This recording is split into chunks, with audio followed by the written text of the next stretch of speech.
In this episode, we interview Jill Miller, CEO of Lunum. Lunum puts a face to America's workforce by measuring the impact of hidden inequities within a firm and its supply chain. In our CEOs and CSR series, we sit down with for-profit CEOs to discuss their philosophy on giving and how they go about building their organization's corporate social responsibility strategy. Thanks, everybody, for tuning into this CEOs and CSR episode. Today, we have Jill Miller, who is the CEO of Lunum. Jill, thank you so much for your time today. Thank you for having me, Joseph. Yes. So similar to the nonprofit side of this podcast, for CEOs and CSR, we'll start the same of asking you, what is Lunum? That's a very good question. So especially in this context. So Lunum, we're a people company humanizing data, and we put a human face to workforce. We measure the impact of hidden inequities within a firm and then across its supply chain. That includes looking at wage quality, access to opportunity, diversity, inclusion, equity, health and well-being in some cases. And then we have novel KPIs that give leaders the tools to drive meaningful improvements while not just running toward profit, but also looking at impact and transformation of communities through employment. All right. And why is this important, in your opinion? Well, it's very important. I'll pull back and just tell you a little story on kind of how I got here. My career was many years supporting large companies, large consumer packaged goods companies, in the packaging and processing space. And I think we all know and unsee a lot of the inequity out there in the world, myself included.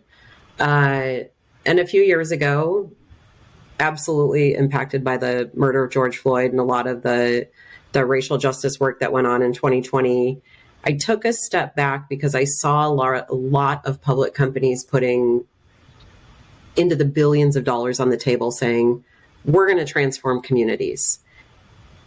One of those ways was we're going to beef up our supplier diversity program, which gives underrepresented minorities and women the opportunity to sell their goods to a large corporation or the government. And I drew down the math on the money that was put on the table, and I realized underrepresented groups have so many barriers to entry when it comes to being able to build a company that might be capital intensive, whether they make pen caps or paper or Post-it notes or lids or containers. And what I realized was in so many of these companies, don't get me wrong, supplier diversity is an incredible improvement, and there's a lot of very good work and impact done there. But until we start digging in a little bit closer in these supply chains and in corporations to the workers and where the inequities sit there, we are never going to make the improvement or land on having the country that we all say we want to live in. We have to do more.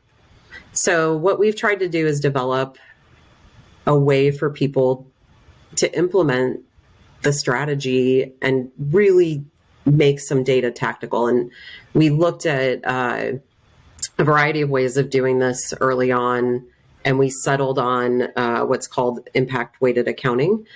So we actually take all the different measures of what we think are related to employment that I mentioned earlier, and we put a dollar amount to those based on, so for example, we put a dollar amount on wage equity. Is there equal pay for equal work within the local population, within the gender and ethnicity groups?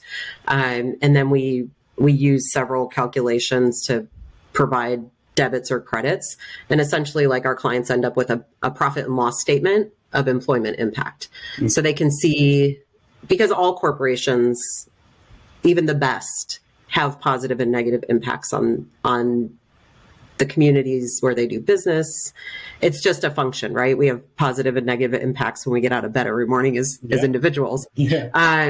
Once you can start to measure it, then you can right? Very cliche, but then you can manage it. Yes. And start to seek improvement and get tactical about it. So that's what Lunum does. We're a startup who's pretty scrappy and getting some good traction out there in the market. Yeah. And so after you get this data for an organization, do you also provide the action steps or recommendations on how to kind of manage the gaps that are shown through the data? Yeah. So the first thing we want to do is help people understand what the data means and really socialize the idea of measuring impact this way. Once we do that, we want to start looking at where there are areas for improvement. And we do give some action steps. We work really collaboratively with our clients because we also want this to be something that becomes part of a company's DNA, not just one more program that they have to do or one more box to check. Did I get my employment impact done for my supply chain today? Yeah. So we really want to make it a part of their DNA. So taking time to socialize some of that is really important. And it goes to the idea of a human-centered design approach so that anyone from the C-suite down to the drive-through, I always say, can understand the dollars and cents impact on the choices that are made. And we also are beginning to look at causality. How do we look at causality, or how do we forecast what can happen when you pull a business lever that changes things? Right. So the opportunities are quite broad in this area. Yeah. Awesome. So that said, since there are a lot of different paths you could go down to do this data gathering, are there certain areas that you're starting to focus on first? I know it's a very You mean in terms? In terms Yeah. of, like what data types, what data sets? It sounds like you're pulling data from like employees. Like, what is the diversity of your employee base? Right. So one of the things that we offer is we're able to develop the outputs without self-reporting.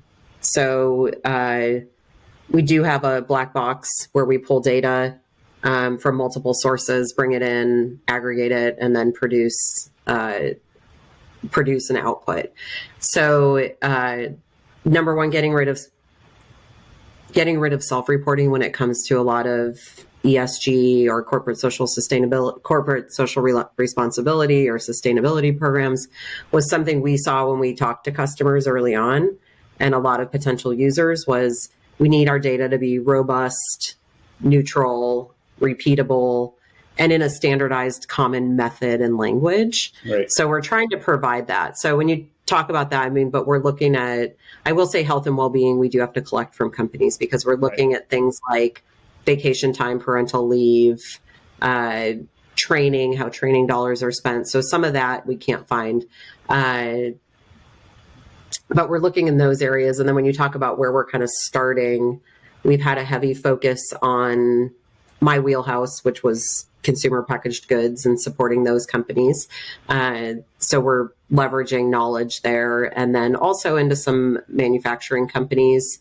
And I'd say our focus, is companies that have a high number of lower wage workers. We're particularly focused on what I like to think of as the up and coming worker, right? The worker that has the greatest opportunity for generational wealth, closing wealth gaps, going from not meeting basic needs to meeting basic needs. People forget that minimum wage and living wage can be tens of thousands of dollars apart on a county to county basis. Right. And when you get into the idea of, is someone financially empowered as an employee, I don't think we're always asking the employees that question. Like, hey, here's the wage we pay you. And by the way, we might be paying a white woman 2/3 more, but is the wage we pay you allowing you to feed your children, get into a spot where you can buy a house in an appreciating neighborhood? Can you afford to pay for your medical bills? Do you have transportation opportunity? Do you have access to high growth jobs? Or will you have access, will your children have access to an education based on your earnings? And I think sometimes we forget to adequately reward people for the value they create, because we're always on a budget and trying to maximize shareholder value. And we kind of look at things through the lens of stakeholder value creation. And so, yeah, I'm a stakeholder capitalist. Oh, amazing. So, no, that's great. Thank you. So CSR, corporate social responsibility, it seems like, okay, so you all, of course, are a for-profit organization, but a lot of the work that you're doing is to improve other companies' corporate social responsibility strategies. So before we get into that, what does CSR mean to you specifically? Oh, it means doing the right things even when it's inconvenient. All right. And then at a business level, at a business level, right. Because sometimes it is inconvenient to go out and have a diversity push, or to really make sure you don't have bias in your hiring practices, or are you wasting all kinds of resources unnecessarily? And I'm talking about environmental resources or the resources of the planet. It is inconvenient. I don't think we can zero out our impact, but certainly I ask myself before I buy a plane ticket if this is really a business necessity, or could it be done on Zoom these days? And I'm a girl who does like to travel, so it's been a challenge. Yes. And I think too, it's working with the people you impact, right, on the community level where you do business. There are a lot of facets to corporate social responsibility. And for us, I get regularly measured. I get a little spreadsheet put in front of me at the end of every quarter that says, to the local population versus your employees or contractors, here's where you're off in your own diversity. So we're a constant, right? It's striving for improvement. It's almost like growth mindset for the organization. Yeah, absolutely. Now, CSR isn't like a brand new topic, but I feel like if you were to do like a Google search on how frequently it's been mentioned over the past 5 years versus 50, there'll be a hockey stick. And we talked a little bit about this when we interviewed you for the nonprofit, but I'd like to bring it up again on why do you think that is? Like, why is CSR and I guess the expectation that employees have on companies changing, and if there's anything that's been a catalyst to that? I think a lot of it, let's face it, since when it comes to wages and employee engagement and employee happiness, I think a lot of it is driven by the fact that over the last 40 years in the United States, productivity has risen. I know I'm close. I think it's 61% over the last 40 years. Wages have risen 16% adjusted for inflation. And when you think about that, and if you look at, right, I think it's Economic Policy Institute, does a great job of breaking it down. When you look to it where that money is going, it's not going to the worker base. I think people are frustrated, but I will say, I think the biggest drive around corporate social responsibility, which ties into sustainability and ESG, I think it's that there are a number of large institutional investors who have realized that they have to include impact in addition to risk and return. And I think that is the major drive if you're a public corporation. Not that public companies don't want to do the right thing, but I think they have an extra incentive from institutional investors to start getting it right. And I'm sure there's Go ahead. Yeah. I was going to say, do you think that, because a lot of the focus that you mentioned you had is initially was in CPG and supply chain, is there an industry difference in the adoption of more CSR focused and sustainability focused and IDD focused strategies? Yeah, I think there is. Well, I would love to map. Yeah.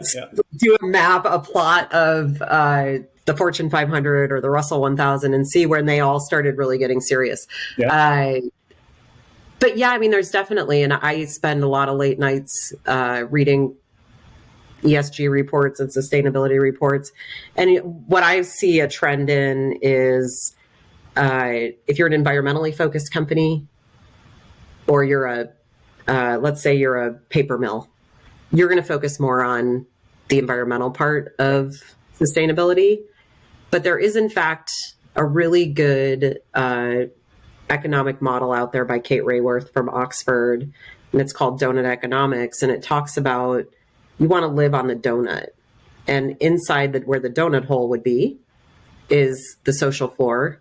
And then if you're outside the donut, you're outside the planetary boundaries that have been set by global climate and environmental leaders. And if you can live on that donut, but it means you have to balance the environmental piece and the social piece equally. And someone went out there and plotted all these different countries where on a national level they sit, and what came out was, right, the most horrendous environmental countries out there actually do pretty good on the social side, and vice versa. Yeah. So, and frankly, I think a lot of this, I think it's growing because I do think investors, large influential public companies are starting to demand that people look at the planet and they look at human flourishing as really important. But the jury is, I wouldn't say the jury's out. I would say evidence is coming in that you can do both. I mean, you take a look at Patagonia. Yeah. They just put their entire company into a trust. They decided they're rich enough. Yeah. Unilever, they've led the way several times, and environmentally and socially, and their share price seems to do really well. I looked at a Walmart, I think it was 2016. They led with a very large wage increase, and the market did not respond well, but they quickly came out of that. Yeah. So the market doesn't not reward people for doing the right thing. And I would say, I mean, we really over the last 5-6 years, the UN Sustainable Development Goals, it's on the table now, right? Like the gloves are off. And if you are pretending like climate problems don't exist or environmental problems don't exist, I don't think any of us can deny it anymore. Gotcha. So you mentioned environmental, which I think is easy to understand, but you also mentioned social. Is there like a subset, if you were to double click on the social, what would be like the top 3 to 5 aspects of social improvement that companies are focusing on? I definitely think they're focusing on philanthropy, which is wonderful. In Chicago, I look at like the philanthropy around the Greater Chicago Food Depository. It's incredible. So a lot of companies focus on that area. There's always more to be done in philanthropy, without a doubt. The other area I think is employee engagement. And if you're going to say you're an inclusive company, or you're going to say in your strategy that you're making changes, you need to really implement those. So I think the social piece around taking care of your own and your employees, and don't put in your annual report that your companies are your most valuable assets, and then you look at it and really 40% of them can't even meet basic needs. Like, to me, that's a disconnect I think needs to be worked on.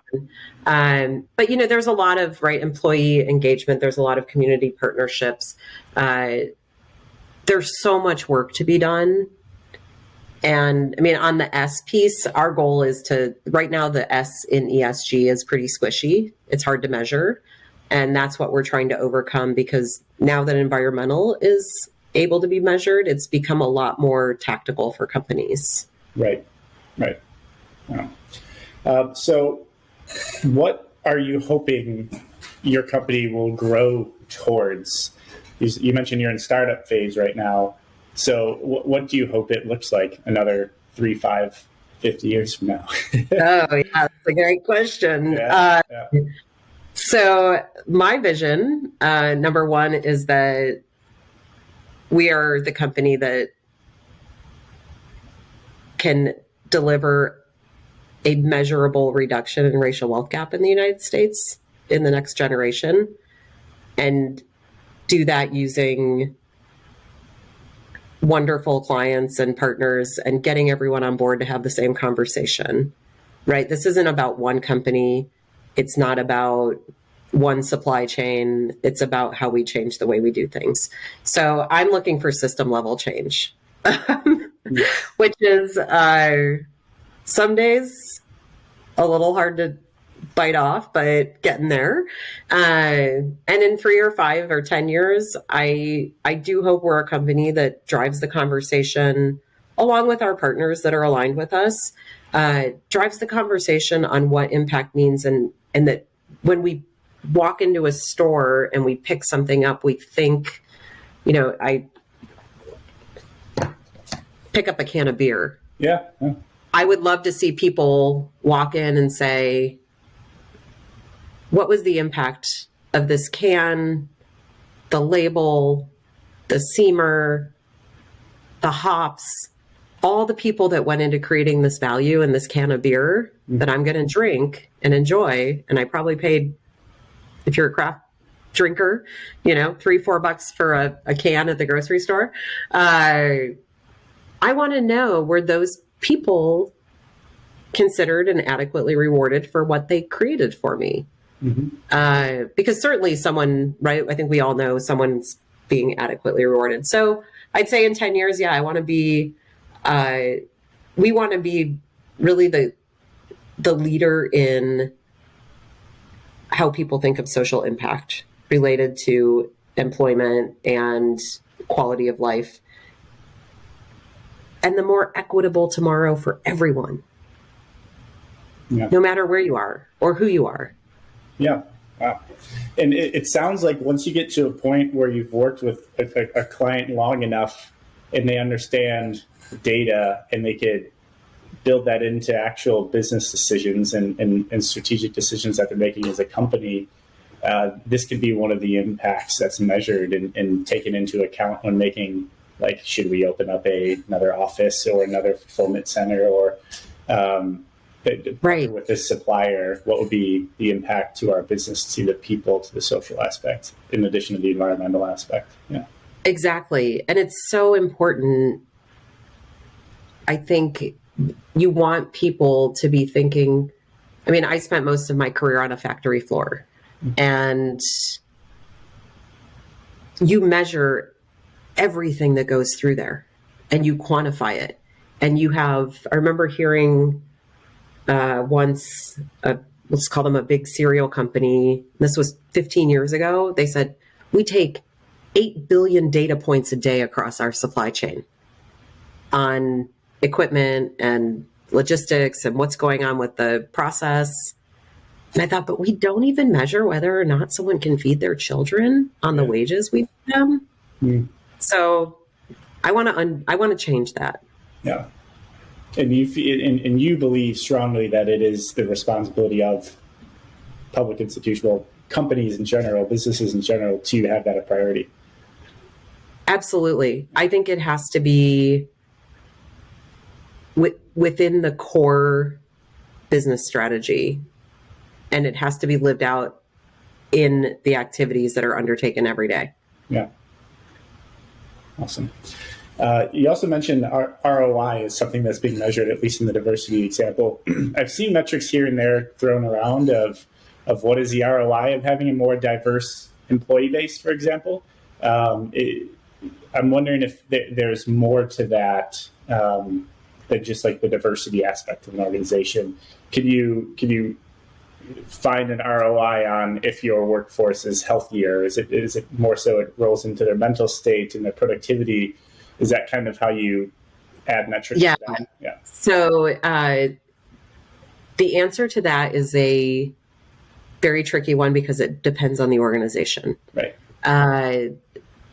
But largely, I think what we're seeing is that the ROI is there it can be in productivity if you have a more diverse workforce, innovation, right? Innovation, the core of innovation is a diverse perspective. Right. And there are many companies out there that have never had anyone that doesn't look like them as part of their innovation team. Yep. Somebody in the locker room at the gym the other day, they said, man, bras have gotten really great in the last 10 years. And somebody else said, yeah, that's because now they have women designing them. Yes. And it's no different. Another analogy is most medical conditions. The symptom list that we know about most medical conditions came out of only taking data on men. Yep. So innovation for sure.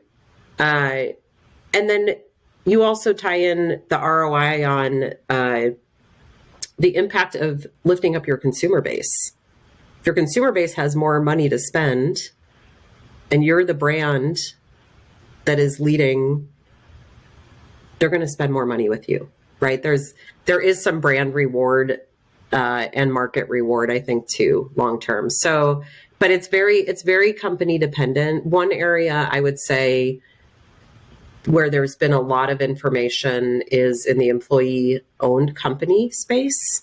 There are a couple groups that do some wonderful work tracking down what it means when you're part of an ESOP or an employee-owned company. And that's an area where an employee gets shares within the company for a period of time, and I won't go into the complexities. But during COVID even, they tend to be, if they're more diverse, they tend to be more productive. They tend to put more into their employees that are hourly workers versus salaried workers.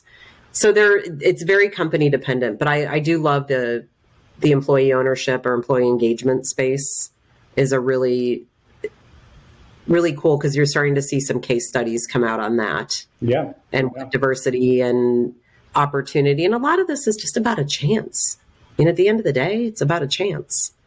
And I think there are a lot of people who, if the barriers, and I talk about barriers, they're not all, right? They're not all financial. Some of them are psychological safety barriers to people thriving within organizations. I think that's an important piece too that we're not going to get into today. But yeah, I mean, there's definitely payback, and I've talked with a couple of companies who are in that packaging and processing space about the actual ROI they've seen, and they've also become, as they've gotten more diverse, they have found they had to be more flexible. Right, all of a sudden, I've worked for companies where they've never had women on the sales team. And it was a shock when I had to tell them I needed maternity leave. They said, but we don't have a policy for that. Or they never had anybody who didn't have a wife at home supporting them. So I had two children, right? That I would have sniffly noses and daycare issues and all these things. And they never experienced that before. And some of it was kind of a battle, but I think companies are finally coming around and understanding that women in particular can get their jobs done and they can balance kids, but it's not all running home after work and your wife has your laundry done and your dinner cooked. I don't think that happens very often anymore. Yeah. And I'll add, just I think as a cherry on top, that our current economic model is built on not taking any of the work that women do into consideration. And to me, it's time for that to change. And I think that will increase diversity. And one of the most interesting things I ever have read in the last year, right, is Adam Smith, who wrote Wealth of Nations, Rational Economic Man. He lived with his mom and she never got credit for what she did. So sorry, I went on a tangent there, but to me, it's our whole economic system as we know it today is built on really outdated, and it was probably outdated then, but very outdated views of a functional economy. Yeah. There is so much that goes on. And yeah, I would say if anyone's interested in that, definitely my first book would be either Reimagining Capitalism by Rebecca Henderson or Donut Economics by Kate Raworth. Yeah. Those two are amazing female economists that do a really good job of looking at it from a different perspective than I think most of us have. Yeah. Oh. Well, it's crazy. We're almost at time, and I want to make sure we kind of capture two more things. Number one is if people that are listening want to learn more about Lunum, where could they find you? They can find us at lunum.io. So LUNUM.io, and LinkedIn, wherever you want to find us. That was your first question? Yeah, and the second was, we usually end by, is there anything that you want to leave us with, whether if we didn't cover, or anything that after having this conversation sparks something that you want to share with the audience at all? Because we talked about a lot. I think one theme that I come back to is we all have a job. We all have a boss. Even I have a boss. We all have goals. But the change begins with each one of us every day. And I am by far not perfect. So I'm not saying that. I shoot for 80%. Yeah. But think when we walk through the door in our offices or even out on the street, we should know what our values are. And if we value those things, we shouldn't compromise them if we go to work. Right. And we should stand up for what we believe in. And I think a little more of that would really drive some change. Yeah. Wow. Well, Jill, I really appreciate your time. This is really interesting discussion, hearing the work of a for-profit organization dedicating themselves to improving CSR of other organizations and consulting using data-driven insights on social and environmental impact. So really appreciate your time, and we're excited to share this with our audience and hopefully inspire others to do the same. Yeah, thank you so much. It was such a pleasure. Thank you so much. Always good to chat with you. You too. Thanks for tuning into this episode. If you know of a great organization or individual leaving a positive impact, we'd love to tell their story. Check us out and contact us at gtzp.org. Don't forget, for more stories like this, you could also follow us on Instagram, Facebook, LinkedIn, and YouTube. Instagram followers, our link trees in the bio. And for podcast listeners, we're on Apple Podcasts and Spotify. Thanks for listening, and see you again soon.